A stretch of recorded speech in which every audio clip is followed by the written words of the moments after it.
Hey, welcome to Beat Everyone. I'm Ben Flanagan with AL.com.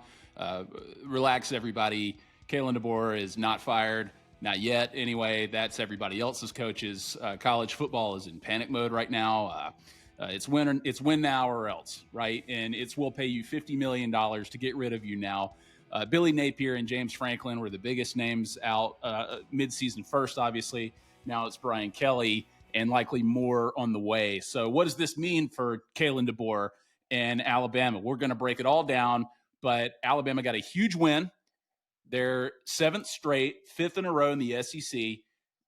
They find a way to win in Columbia. And 15 years after Nick Saban and his top-rate team were upset by Steve Spurrier, but the ghost of Garcia didn't get them this time. And as you can see, we're in costumes. It's Halloween, so we'll talk about things that go bump in the night that also strike fear in the hearts of Alabama fans. And joining me to sort through all of it, Beat Everyone producer, SEC Shorts repertory player. I think it's Matt Scalisi, but who am I looking at right now? Well, Matt couldn't be here today. I'm actually this week's game day guest picker. My name is Branson Coleman. I have 17 of the top 20 songs on Spotify right now, including Dirt Road to My Heart, Twerking on a Tractor, and Fishing for a Woman Like You. Oh, my God. Oh, perfect. And obviously you have no connection to whatever school you're picking. No, I actually went to community college, but I just am a big fan of wherever they are this weekend. Just love college football. I just love college football, man. Man, that's an incredible costume, by the way. I love it. Outstanding. The obligatory college football game or college game day guest picker. Bro country Matt. That's right. Matt, so I thought that I thought a lot about a common favorite movie of ours, Jurassic Park, at the end of the South Carolina game. Life finds a way. That's a great description of this game, Ben. I've seen a lot of I've seen a lot of panic from corners of the Alabama fandom, and I understand it in game, but I do think once this kind of game is over and you found a way to win it, I think you should actually feel better than you did before it started, because I in particular, I think the program right now, because one of the things we've needed to learn about Alabama under Kalen DeBoer is how do you handle yourself when you are in a knife fight in a game that you didn't expect to be challenged in. And so far, I think under DeBoer, the results have not always been good in those situations. Alabama has had no problem getting up for big games against marquee opponents.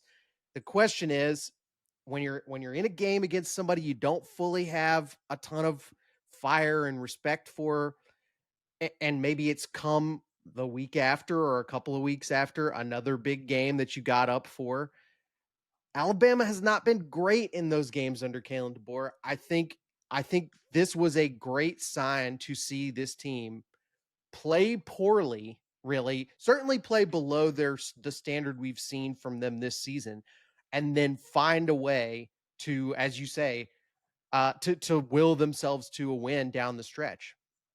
Yeah, our buddy Brooks Austin, he was on this show, and he even shared a clip from this show after the game talking about winning the criticals, right? That is a go-to phrase of his, the criticals, the third downs, the fourth downs, like the plays you have to have.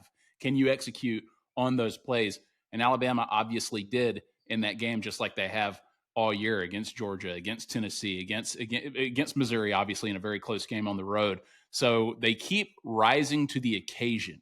And down the stretch, it's going to be like currency in college football, because you've got a team that is, to use another common phrase, battle tested. And that actually goes a long way in college football. Have you been in a moment like this? Are you capable of responding to adversity in a way that you need to overcome this deficit, whatever it may be, to overcome whatever hostile road environment you happen to be in? You need this conversion right now. You need these 2 points right now, or else you're going to lose the game. You need to strip the quarterback in a dog pile and jar the ball loose to give yourself a chance to win, as we saw Deontay Lawson do. at the very end of the game. So Alabama keeps doing these things. So it tells us that this is the team that they are. They're gritty. They find ways to win. They're competitive. They know how to beat you. And down the stretch, when they're playing potentially an Ohio State, potentially Texas A&M, potentially like one of the Oregon or whatever team happens to be in the playoff, if Alabama happens to make it, Alabama is going to have a lot of key experience under their belt that tells them we've been here before. We know how to win. And I'll put that on the coaching staff too, Ben. I think it's really impressive. Not that, I mean, look, they have a lot more experience. They have been in a lot of close games. I know this was kind of people who have watched the DeBoer staff at Washington and maybe even before have said this is life under Kalen DeBoer. But I think seeing them in these games at this level of program in the SEC, where really, as we are seeing, particularly this season, this is what it's like almost every week in this league. This has been a tremendously entertaining conference to watch this year because there are games like this every single weekend. It is a dogfight every week. There's hardly any teams that are just not competitive in the league this year. I mean, even the bottom of the league, Kentucky took Texas. I think into overtime, if I'm not mistaken. Mississippi State has also been in some real tightly contested games. They haven't won any of them yet, but Mississippi State's not an easy out for anybody. I think that this coaching staff showing that, I mean, just the specific situation from this game, Ben, how many coaching staffs, even under Nick Saban, would you have had confidence down 8, you may not get the ball back. Are they going to win the game? I think it takes a certain amount of swagger and confidence for the coaching staff to call the right plays in a situation like that. Yeah, and Grubb continues to impress, and everybody said going into the season, like, you don't understand the difference that Ryan Grubb is going to have on the team, whether that is developing the quarterbacks and working with Ty Simpson, who ultimately won the job and has now become the player that we all see him as, or if it's just play calling, situational awareness. And to me, that's where he's stepped up the most. And when, again, the criticals, to use Brooks' term, when they need the play, he dials it up and they execute it. And so, yes, and Ty Simpson being that guy, people said during this game they were very frustrated with even Ty Simpson, who seemingly could have done no wrong going into this game. And it wasn't his best game. There are things he has been doing well that he didn't do well in this game. Right, but people were saying he had a bad game, and until that last touchdown drive and 2-point conversion, maybe, yeah, like maybe his worst game since Florida State, but the guy still passed for 250 yards, 2 touchdowns, no interceptions. I mean, he pulled off an awesome drive to tie it up where he went 7 of 8 for 55 yards. Yeah. It was a perfect example of why you win games because of Ty Simpson. And look, we can get into some of the specifics of it too, but even I think some of the plays where Ty isn't the guy making the play, he's on the field and it affects the defense, right? I mean, ultimately that game-winning touchdown from Jeremy Bernard, which was a direct snap to Bernard, Ty Simpson never touched the ball, but he's on the field and there is a brief little fake reverse toss from Bernard to Simpson, and you can watch from the full angle, from the zoomed out angle, you can see how many defenders that freezes because they're all sitting there going, what if they pull this on us again? What if they do what they just did to us on the 2-point play on the previous touchdown, and they make it look like a direct snap, and then they just give it to Ty Simpson anyway? It is, I think they are figuring out something that Grubb seems to be excelling at, is recognizing not just who are your biggest weapons on offense, but how to use all of them and make your attack really diversified, because that is what makes you hard to prepare for and scheme against. Is there, if you throw everything at one guy, it's not going to work. For sure. And Alabama's leading receiver in this game was Daniel Hill, And that was thanks to a couple of big catches and runs Yes. that he had and big plays that he made. But it just to me reflects the variety that they have in offense. I think that I saw that they had like 46 different players play at various points Wow. during the game, which like seems insane to me and very high. But they know their personnel and they know like the value of them and what everybody brings, and they try to get the ball in several different playmakers' hands. And it's also thanks to Ty Simpson being able to see the field and trust his teammates, whether that's Ryan Williams, whether that's the always reliable Jeremy Bernard, whether that's Josh Cuevas, who has become one of the best tight ends in the SEC, if not the nation, and now the running backs like Jan Miller and Dan. Like there are just so many weapons, and he knows where they are, and they scheme them so well. And yeah, Grubb has just been really impressive, even when Alabama does, as we talked about in the last episode, stall out in the red zone on occasion, and you start to wonder like why are they running the plays that they're running?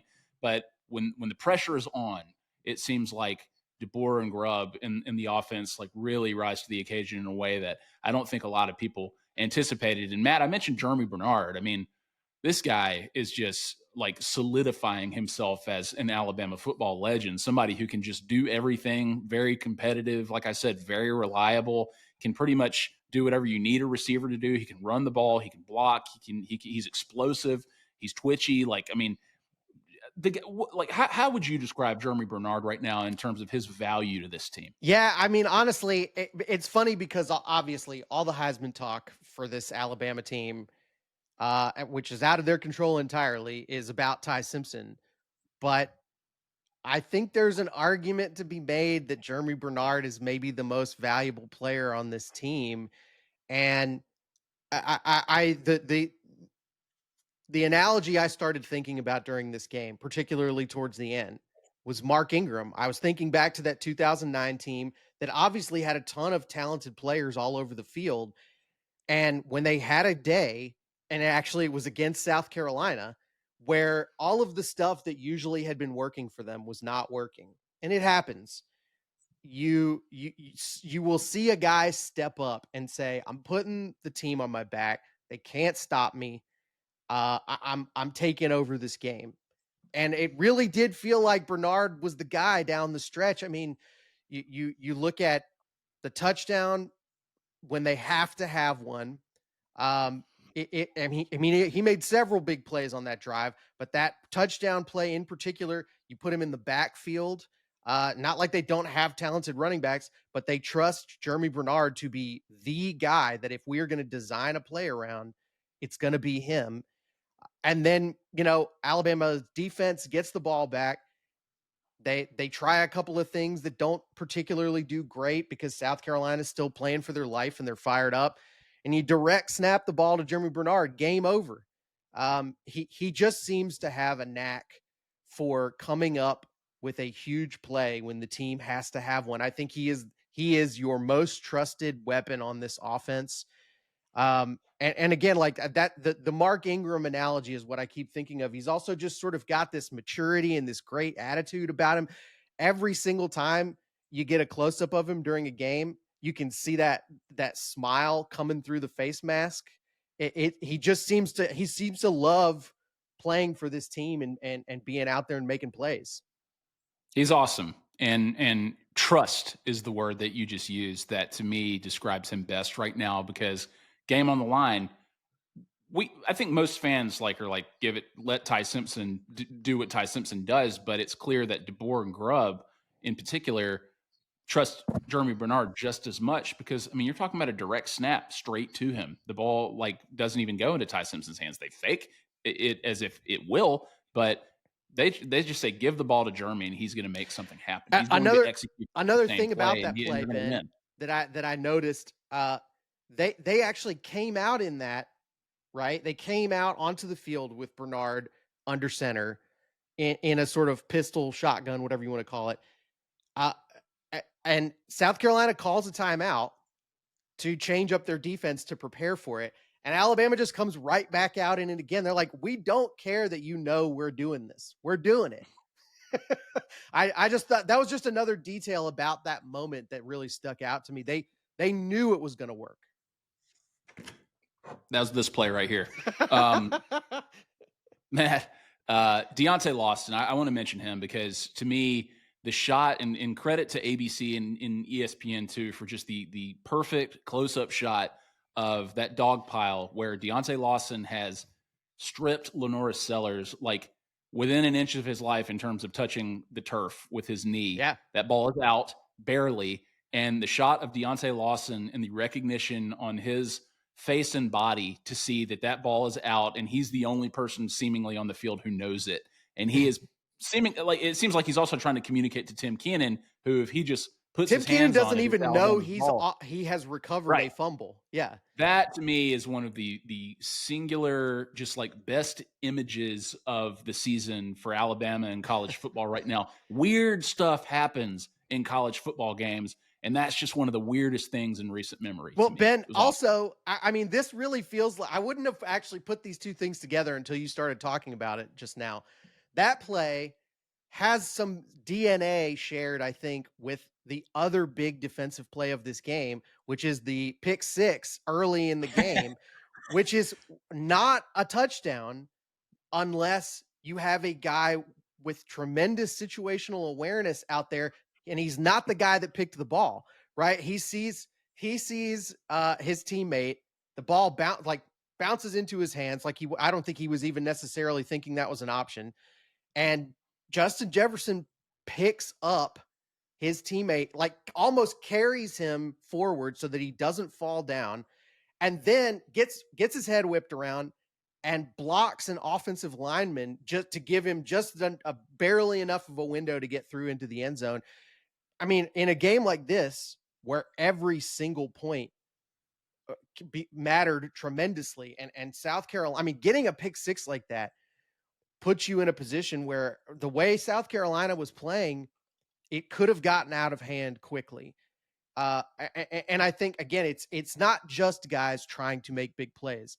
It's being aware of what's going on, and there is seemingly kind of this cohesion between this group where they're also thinking about each other and they're trying to help the other guys out there with them.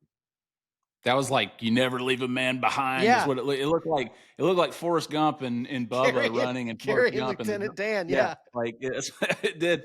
But you're right. It was awesome. Like it was just a really cool play, and Justin Jefferson deserves a lot of credit. It kind of reminds me of I want to say this was like 2016, maybe 2015, 16 when Eddie Jackson led Minka Fitzpatrick out of an Arkansas end zone where he had intercepted the ball, and Eddie Jackson just saw green field and knew he had a convoy. He's waving him through. Yeah. You're 10 yards deep in the end zone, but you're going to go coast to coast here if you follow us right now.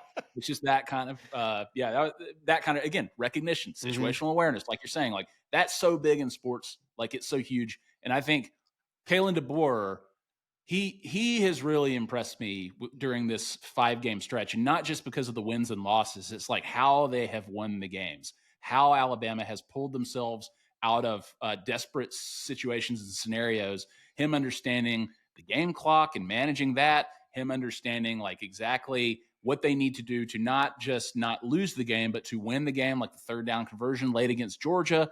This game, in terms of, I got a little worried watching it, thinking like too much time is running off of this clock right now. Alabama, if you don't get the 2 points, then you're going to need the ball back. And you've not given yourself nearly enough time to do that, but just confidence in the talent on the team and his players, trust that you mentioned earlier that they're going to execute. And if they don't, they're going to get another chance. Anyway, so I think Kalen DeBoer deserves a lot of credit just as a head coach for managing these games, because a lot of them have been really close and they have needed that sort of like extra eye and extra understanding of what they need to do in terms of preserving timeouts and understanding the personnel out there, the down and distance, and just putting these guys in the best possible position to win. So credit to DeBoer. Yeah. I mean, look, I know this, there's probably much smarter people than me who understand why this is happening exactly. But, we've moved into this era where going for it on fourth is not nearly as rare as it used to be.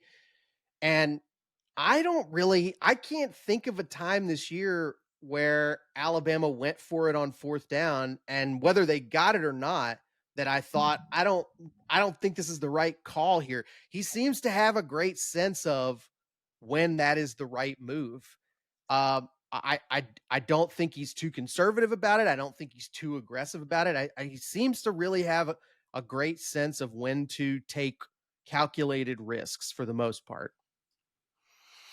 Well, calculated risks are a big part of college football, Matt. And we're going to shift gears here and talk about just the absolute chaos that we've seen out there in the sport. And everybody know I mentioned it earlier, right? LSU fired Brian Kelly, and I just want to list the slate of jobs that are currently open in all of college football, including several in the SEC.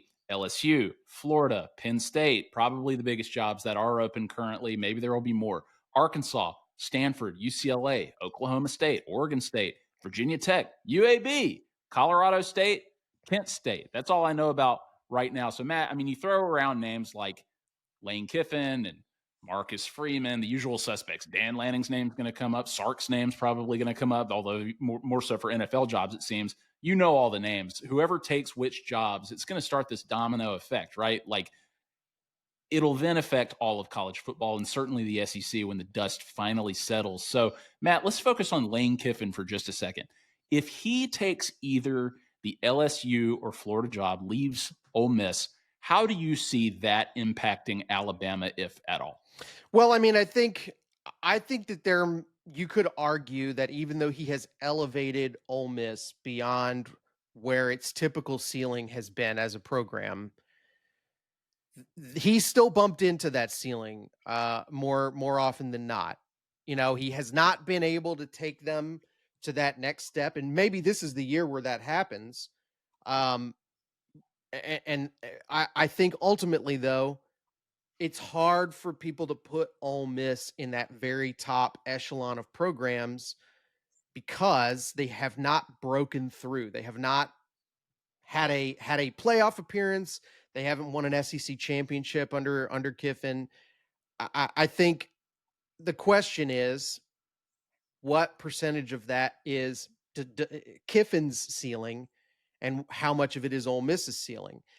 I don't think Ole Miss feels like they could do better with a different coach. I would be surprised if there's any fans who believe that, but I think that Kiffin might think that about himself.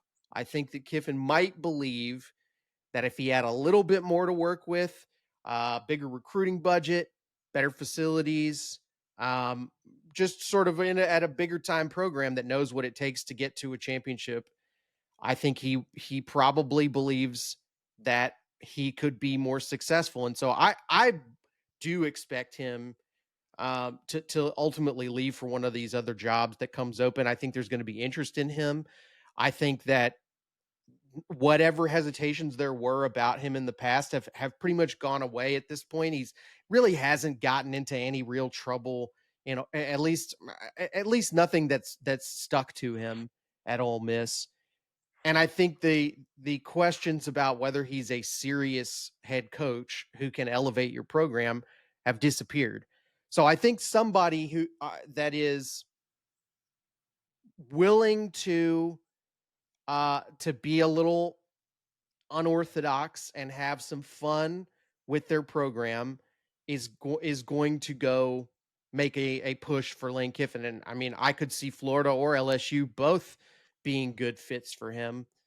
Um, the the the big thing for me, Ben, I still would say I'm a guy who says I got to see you do it once before I believe that you're going to do it. And maybe that's unfair, but I mean, I was similarly skeptical about Dabo Swinney back in the day. I think you got to show me that you can do it. And Lane Kiffin hasn't done it yet. So I will continue to believe that he's maybe not in that very top echelon of coaches until I see him actually pull it off. I don't think you're wrong. I think that the biggest thing that Lane Kiffin has going for him, other than being an offensive genius, which we know him to be, Yeah, especially sure. in Tuscaloosa, but he's a star. He's a brand, Yes. and he is going to attract so much attention and ultimately so much money, probably to wherever he ends up, especially at an elite program like a Florida, like an LSU. So wherever Lane Kiffin goes, our attention is going to go. All of the media is going to go. And so there's going to be a lot of scrutiny too.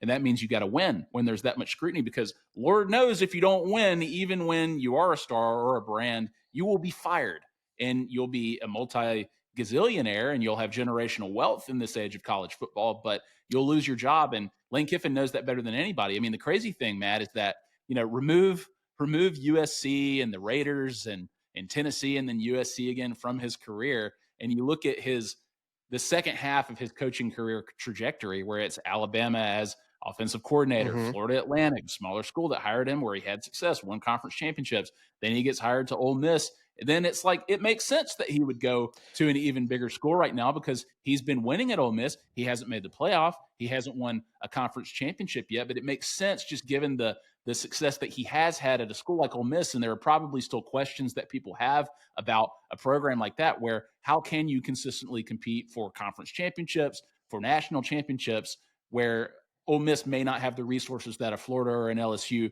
might have. And it seems like Lane Kiffin, he has greater aspirations, I'll say. In terms of the lifestyle, though, right, of being the coach at Ole Miss, you're not really ever feeling your feet held to the fire when you lose a conference game, a big conference game, because that's not shocking to them. I sound like I'm just ripping on Ole Miss here, but it's the case. Look, they their expectation level is not to win a national championship every few years, right? Which I think is what the expectation is at Florida and LSU. You have to at least be in competition for a national championship more often than not.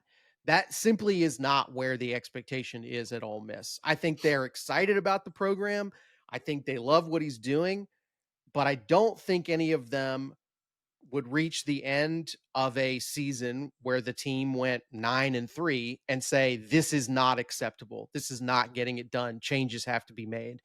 And look, you could argue that's part of why LSU and Florida and Alabama are historically successful, is because they have those standards. But I don't think it's particularly fun to work in that environment. And Lane Kiffin, I do think, is a guy who likes having a good time. I think he is a person who, look, he goes to yoga in the morning. He's like trying to have a balanced life as a human being. And I don't know that that's Hot necessarily yoga. possible for a Hot yoga. successful head coach. Yeah, look, I mean, LSU's the good time place, right? And I think Lane Kiffin would be dangerous at LSU with those I resources. think he would be more dangerous at LSU than Florida. I do, Yes, yes. with that talent, I mean, like that talent pool, like I think he would be incredible. But you're right. Like before Alabama hired Kalen DeBoer, you heard a lot of fans say, "Well, Alabama should go after Kiffin. Kiffin's the right guy." And then we just heard for like a million reasons like why it wasn't going to happen. But one of them is I think that a lot of fans felt was like he hasn't proven it yet. Like you just said, right? Like he always hits the ceiling and he hasn't won the big one. He hasn't won the conference championship as a head coach. Yes. We're not sure that he can be consistently be a national competitor. And so he still has that to prove. And maybe he does that. Maybe he does it at Ole Miss. Who knows? But maybe he does that at a Florida or an LSU. But it reached a point where it was like, you saw where it was going with Alabama, where I was like, considering the business that we work in, I was like, you know what? I hope Alabama hires him just for the content. Sure. So because whatever it is, like wherever he goes, like look at the end of the Oklahoma game, the Ole Miss Oklahoma game, when he's talking trash with a player when the cameras are rolling, right? Like I Who saw does somebody say, that, man? he was the only like I saw somebody say he's the only coach that can get away with that. And Yeah. it's probably true. Yeah, I mean, if Brian Kelly does the same thing, he's getting absolutely excoriated for it. And it's because I think it is because now Lane Kiffin has established himself as somebody who is having fun in this sport. And he's funny. He does not take this as seriously as most other coaches.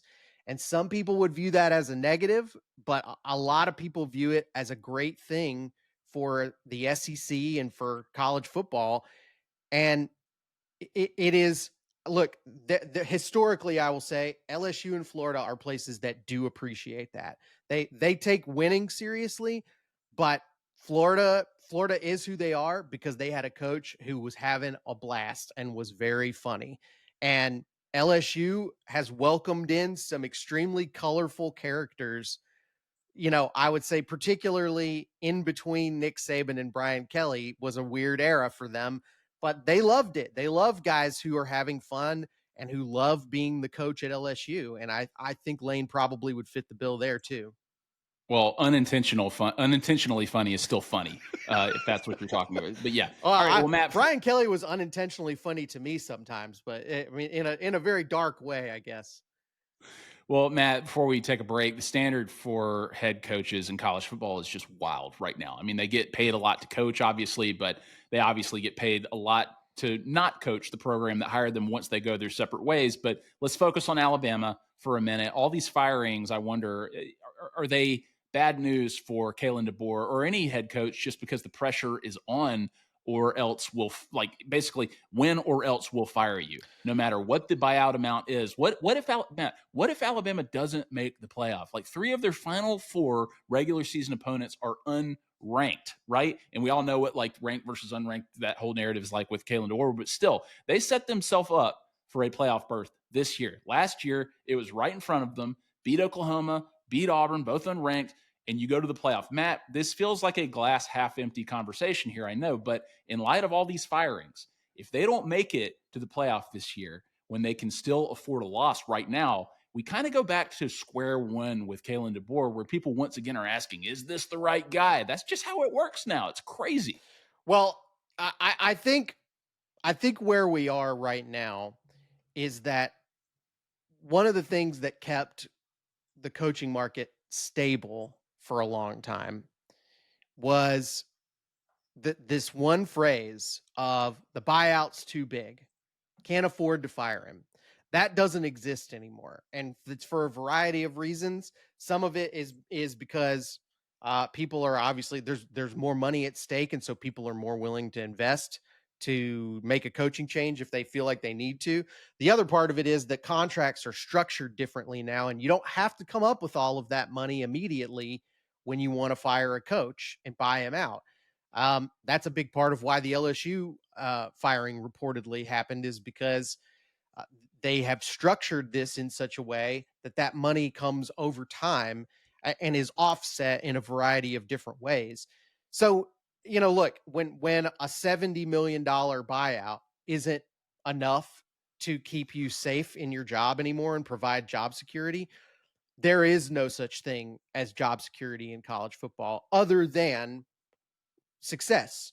That's the only thing that job security can come from. And in a way, I think that's reassuring because it means that it's more within the control of the coaches and the programs themselves, and less of this sort of like, well, we're stuck together. We have to go grumble all off season and sort of simmer in this resentment that gets worse and worse because we want to fire you and we can't afford to. I think that's the worst situation for any program to be in. And I'm glad we're kind of moving away from that as a thing. I'm sure that coaches don't like the fact that they can never be fireproof anymore. But at the same time, if you do manage to become successful, it puts you at a tremendous advantage. And like you look at what's happening in the SEC right now. And seriously, Ben, Kalen DeBoer is not very far away from being in the top like 25% longest tenured coaches in the SEC. And he's in year 2. So everybody else wants to roll the dice and make a change because in part because they feel it slipping away. I think the last couple of years felt like an opportunity. They all saw Nick Saban retire and they said, this is our big window. We can finally, Alabama is not permanently above us in the pecking order all the time. And they were maybe feeling even better about it when this season started and Alabama was looking rough to start the year. And now, as the year goes on, I'm not saying this is the only motivation, But I think you look at LSU, for example, who's always thinking about Alabama. I think I have to believe it was at least in their minds to say, "Wait, look, we can sit here with Brian Kelly. We're going to keep falling further and further behind the Alabamas and the Texas A&Ms and maybe even Ole Miss, programs that we think we should be ahead of or at least competitive with."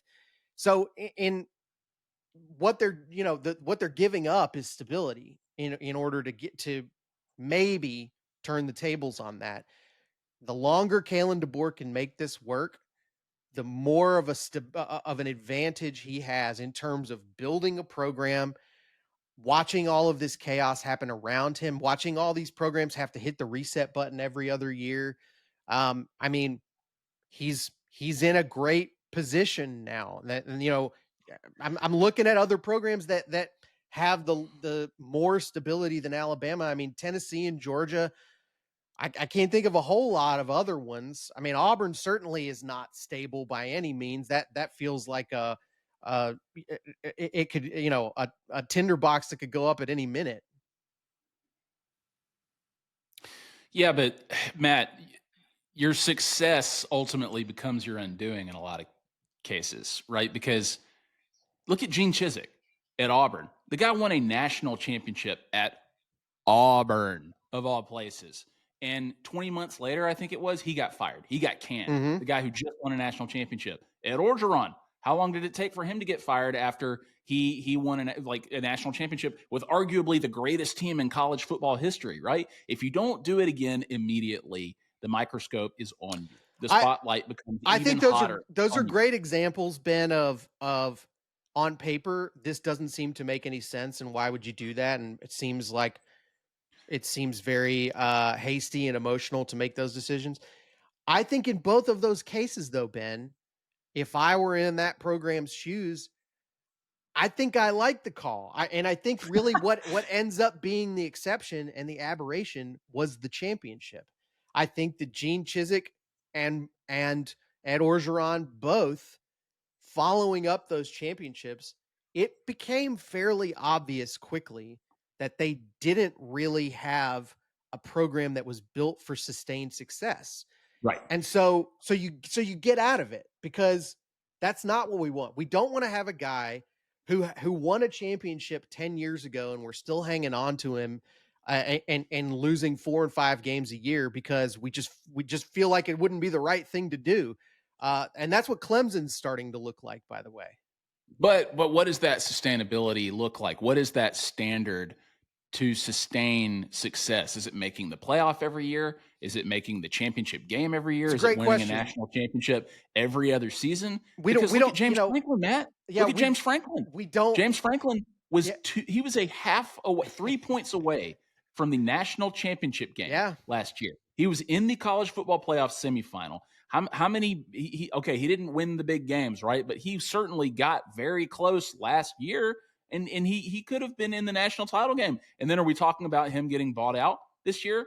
Or are we talking about him getting fired if he makes the championship game? I don't think so. And so that's how close it is. That's how small the margin of error is for these coaches. And for Kalen DeBoer, Matt, like, it can all go up in smoke just like that. Yeah. Because again, he is the hottest coach in America. Paul Feinbaum even said it today in Birmingham. He said, Kalen DeBoer is doing the best coaching job I've seen in years. That very well may be true this week. But if they go and lose to LSU the week they're back from their bye, and they've got 2 losses when they had the playoff right in front of them, I'm telling you, Paul Feinbaum and us too and everybody else is going to be saying Kalen DeBoer's not right for this job. We were wrong about it. So that's how quickly it can happen. I agree. I think stability can exist in college football, even in this crazy time that we're now in.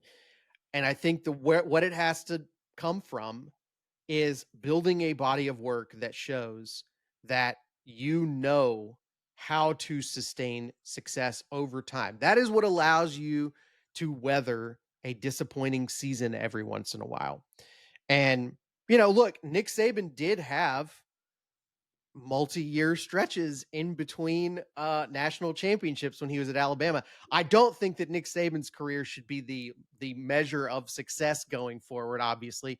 But I think that you can reasonably show people that, hey, even if we fell short of where we think we should be this year, I've proven to you that more often than not, I'm going to get the program in competition for a national championship. I don't think that's an unreasonable standard to hold the Alabama head coach to, and I think it's not, but it's not something that's easily won. It's not something you get because you win 4 games in a row against ranked opponents. It's not even something that you get if you get to a national championship game. Maybe if you win one, it's going to buy you some time, but it's something ultimately that you have to earn from the fan base over multiple seasons.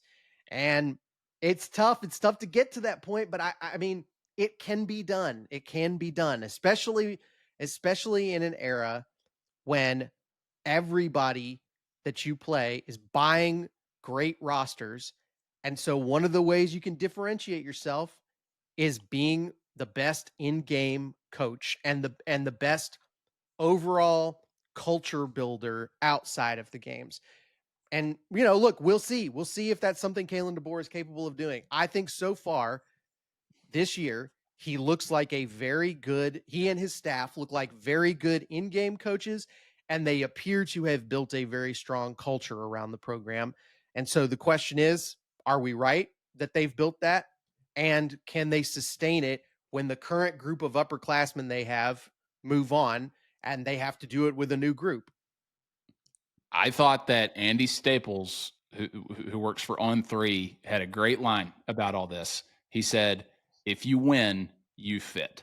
You fit the culture." Yeah, I Right? agree. Like it doesn't matter if it's a bad culture fit. It doesn't matter if it's a square peg fitting into a round hole. As long as you win, you're going to be a good fit wherever you are, and people are going to accept you. And if you don't, you're a bad fit. So it's as simple as that. And Matt, you said it's not fair to hold people against the standard of like a Nick Saban. To me, like in 2008, 2009, 2010, that's where a lot of this started. That's where the coaching landscape started to really change, Mm-hmm. because when they saw how quickly Nick Saban did it at Alabama, and then when a guy like Gene Chizik was able to do it in his second year of all people, and to your point, maybe he was just lucky that he had a generational player like Cam Newton and Nick Fairley on the other side of the ball. Same for Ed Orgeron, where you got Ain't a no generational maybe. talent He like Joe Burrow.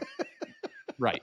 yeah. But when Nick Saban started winning and changing a program's identity and complexion that quickly, people wanted the same thing for their programs too. And they failed to acknowledge or refused to acknowledge there was only one Nick Saban. There was only one guy who was ever going to do that. And it's not something that you can replicate. And you're going to have to build your program the old fashioned way, because he's coaching at Alabama and he's never coming to your school. So that's true for coaches now, right? And if you just don't have the patience to let these guys build a culture and build a team and try to sustain it, then you're going to fail and you're going to fire them before they can sustain anything. So it's tricky, but you know, if you feel like spending 50 to 70 million dollars to get rid of somebody and for them to not coach your program, that's on you, I guess. Yeah, I will. Look, I think that not all programs are equal in terms of being able to get all of their ducks in a row and realize what's the sort of risk assessment decision that you have to make when it comes to firing a coach. But I look, I think about how the relatively few coaches there are still in the sport that have won a national championship and that are still currently coaching, right? Jimbo won one. He got eventually. I mean, he got sort of. He left Florida State, but I don't think it was a very amicable thing that was going on there, and he got fired from his next job. You got Dabo, I think, barely hanging on. I don't, and he's got multiple titles, and I think does he feel safe to you, Ben? Is it inconceivable to you that Clemson could fire Dabo? I don't know whose fault it would be if they fired him. You know what I mean? Like, you got to put some of that on Dabo, I think, Yeah, at this point. but But I mean, like all no, of these you're right. guys. I mean, Ryan Day doesn't feel safe to me. I don't think Ohio State fans have this guy in reverence. At Alabama, if you win a national championship, they literally build a statue of you next to the stadium.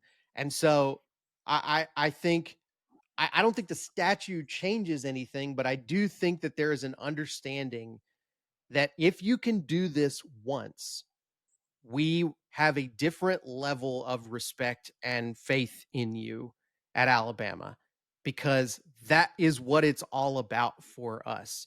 That the championships are the point at Alabama in a way that maybe they're not at a lot of other places. And I think even though that's an incredibly high standard to hold a coach to, I think if you can do it, it's viewed a little bit differently and it's valued a little bit differently at Alabama than maybe it is at some other places. It's a national championship statue, not a you're never going to get fired No, statue. that's right. Yeah. Yeah. All right. Well, we're trying our best on this podcast, and we're doing our best, and we feel like we did a good job, and like we executed some segments as well as we could have. We left some things on the field that we're gonna try to correct. I do think he's getting better at press conferences, for the record. I think he is more interesting to listen to now. Yeah, you bet, Matt. But we're gonna take a quick break. When we come back, it's Kalen DeBoer here, and what is his name? Dalton Foote or some country artist or something. I think I said Branson Coleman. Works for me. You bet. We'll be right back here on Beat Everyone. Stick around.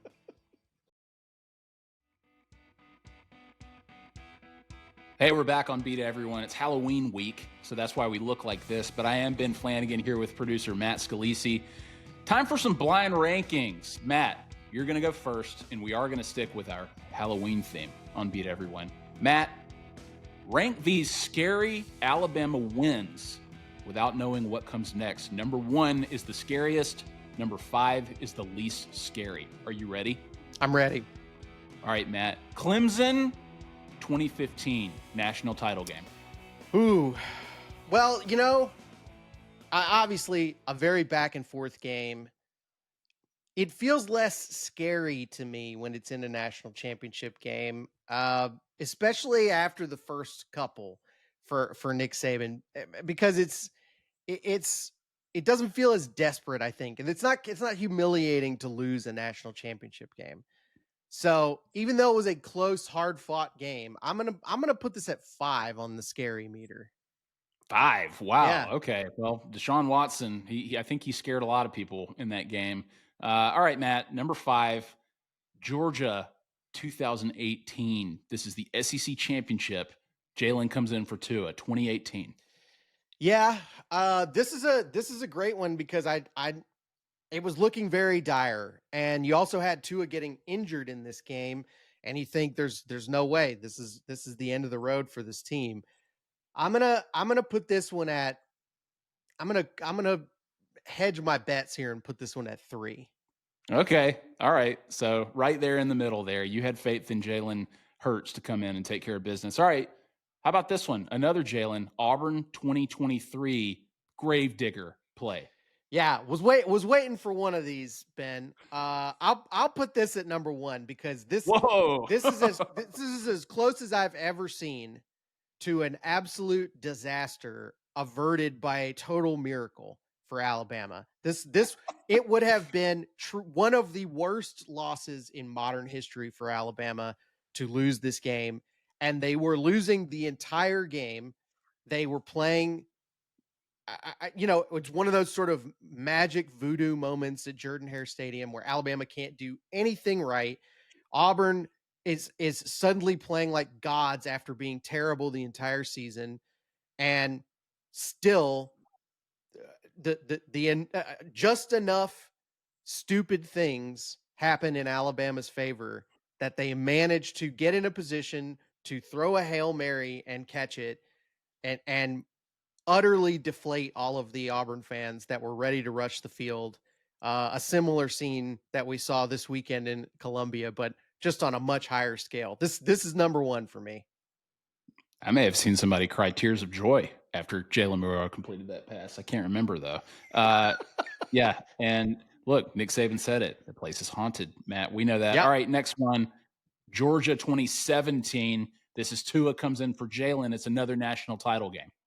Yeah, I love this one. I'm going to use my same criteria here and say, in some ways, it doesn't scare me as much that it was a national championship. I feel better about putting it at 4 than 5 because there is a little there's something a little extra heat when it comes to playing an all SEC national championship game. It feels like there's some bragging rights on the line in a situation like that. So I'll put it at 4, and I think look, that's we're talking about a situation that really there's only a couple of fan bases who even know what that's like, and Alabama fans have done it a few different times This is nothing but flexes in this segment for sure. so far. All right, well, that leaves number 2 open, I think, and that's going to be Tennessee 2009 Terrence Cody Love it. Rocky Block. I feel great about that. That is a terrifying game. That's another one that was similar to that Iron Bowl. I think there were a lot of doubters in the house right up to the very end. I think a lot of Bama fans probably thought this is it. Undefeated season is over. We're gonna lose this game. I'm about to watch Tennessee kick a game-winning field goal and ruin our season. And miraculously, Terrence Cody gets that big paw up in the air. As we heard from him on our show a couple of weeks ago, he was injured in that arm that he blocked the field goal with. Uh, Helmet came off somehow, somehow before the blocked field goal even hit the ground. I think just a thunderously loud moment in that stadium. A lot of people would tell you it's the loudest it's ever been in there. I love it. I love that pick for number 2. All right, I think you did a good job with this. I'm a little surprised that you said like the edge is taken off a little bit when it's a national title Yeah, game. I I mean, can't quite explain it. I think it's the what you don't want, right? The thing you're most scared of, I think, if you're an Alabama fan, is getting knocked out of the national championship race by an inferior opponent. That's the worst thing that could happen to you. And it's why so many of those Iron Bowls have been so scary, because Auburn hasn't been very good, and yet they still managed to be pushing Alabama to the brink in all of those games, especially when they're in Auburn like this year. Uh, all right, Ben, I'm going to turn this around on you. We're going to do for you, we're going to do scariest places to play for Alabama. oof, Blind ranking here. I'm ready. All right. So, first up, Ben, Sanford Stadium, Athens, Georgia. Oh gosh, easy 5. That's 5. Like that place doesn't even register for Alabama fans at this point. They haven't lost in that place in their lifetime. I mean, go back how many years? When's the last time Alabama lost I in believe Athens? 2004 was the last time Alabama lost at Georgia. Yeah. Well, who was Roosevelt president back then? Nobody's scared of that place. I'd love watching Alabama play in Athens. All right. All right. That's number 5. We're going with Sanford Stadium here. All right, Ben. Here's a one that we haven't seen in a while for Alabama. I'm gonna give you Gainesville, Florida, the Swamp. Yeah, tough one. I mean, it is hard to play in the swamp. I mean, during our childhoods, teenage years, I'll say our impressionable years, Matt, it was really intense. I remember 1999, Sean Alexander taking over that place and Alabama winning, but Alabama losing, obviously, in 2006, Mike Shula's last year. It's a tough place to win, but I'm still going to put it pretty low on the list. I mean, Alabama has had success in the swamp. I'm going to put that at number 4. We're just going in order here. Anybody scared of the Gators? All Not right right. now. Maybe when Lane Kiffin's the coach, maybe that'll change. All right.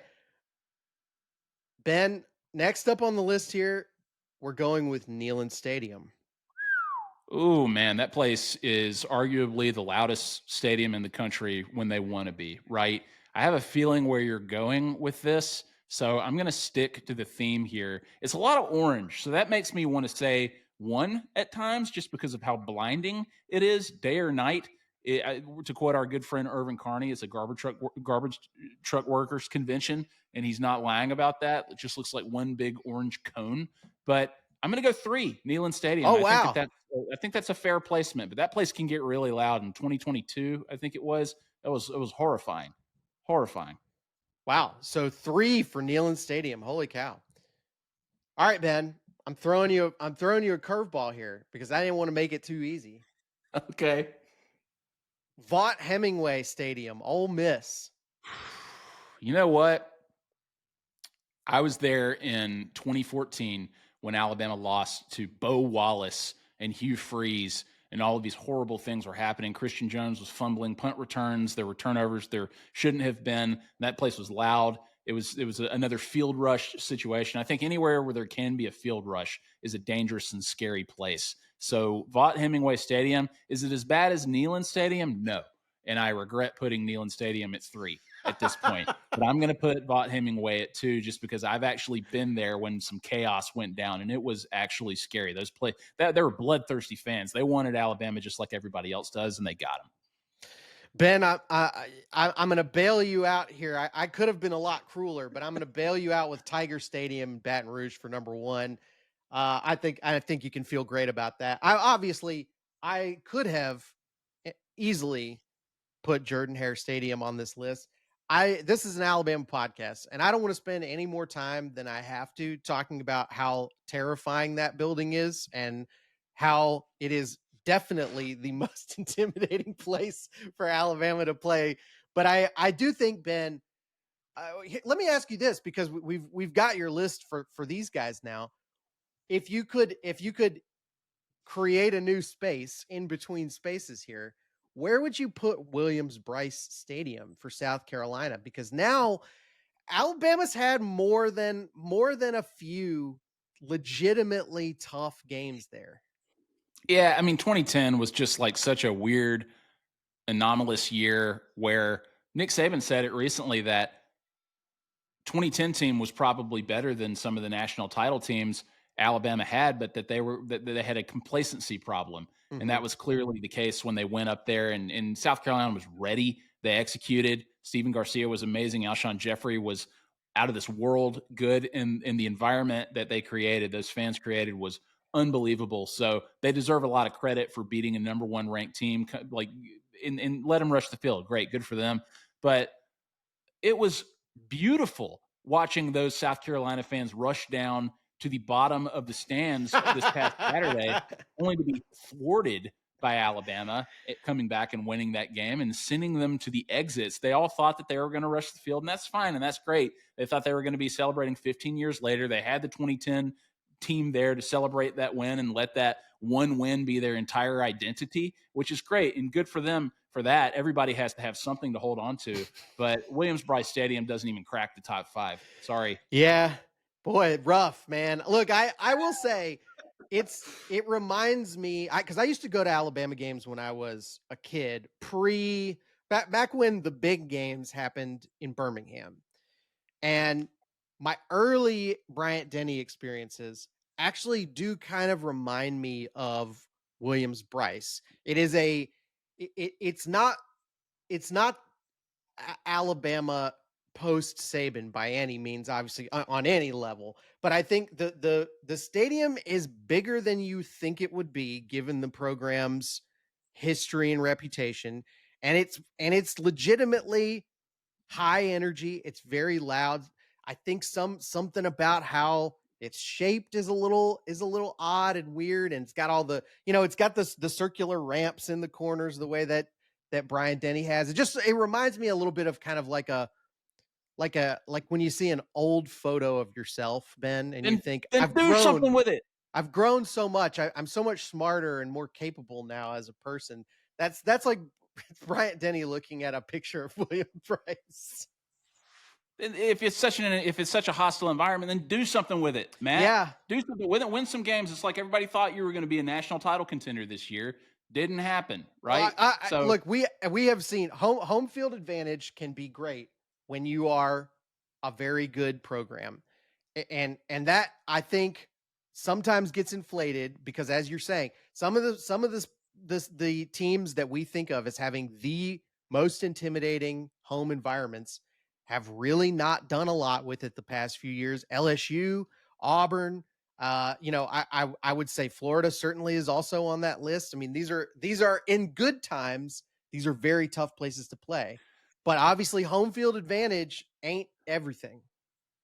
Well, let's go back to the Tiger stadiums, the LSU and Auburn stadiums real quick, because it's kind of like the differences in like Masters of Horror. One is Stephen King and one is Wes Craven, right? Like one is Clive Barker and one is Jordan Peele. there are like levels to this. It's a different experience when you're encountering it. You joke about Auburn having this sort of like voodoo quality, the word that people use all the time, something surreal and supernatural. Saban said that it was haunted. You yourself on this show have called it a portal to hell, right? Yeah. And I think the analogy that we use for LSU and being in Death Valley at Tiger Stadium is it's like you're in high school, but you're at a college party at 2 a.m. and you don't have a ride home. And it's like, what am I doing here? Who are these people? And how do I get out of this hellscape? And you can't, and you just have to face the music. That's what it's like being inside Tiger Stadium. So For sure. if you want to be at either of those places, that's pick your poison. I think it's tremendously and look, as scary as it is when you're the visiting team and you want your team to win, it's also if you can separate yourself from it a little bit and step outside of yourself and you're at a game at either of those places where the crowd is really up, it is one of those where you kind of can look at yourself and say, man, this is why this is my favorite sport. This is why college football is not the same as NFL, as any other sport, professional or amateur. It is different to be in an environment like that. There are no other sports that create that kind of atmosphere, at least in America. And I think you see the peak of the art form. I think at a again, it's not always like that at Auburn. It definitely is for Iron Bowls. Yeah, I wonder if people say that about Bryant-Denny Stadium, like where they would rank Bryant-Denny on a list like this. But people talk about it as being a tough place to play. I mean, I think Alabama fans take it for granted a little bit and maybe don't see it that way. But it's, I mean, look, the record certainly speaks for itself there under DeBoer, but also I do think I think it gets pretty dang loud in there when it's going Alabama's way, obviously. And I think I know that sounds obvious, but I think it makes an impact on the other team psychologically. And a great example of it, the Zabian Brown pick six. I think that play combined with the crowd reaction to it broke Tennessee in that moment in that game. Yeah, that was like a Stone Cold coming to save mankind Monday Night Raw pop.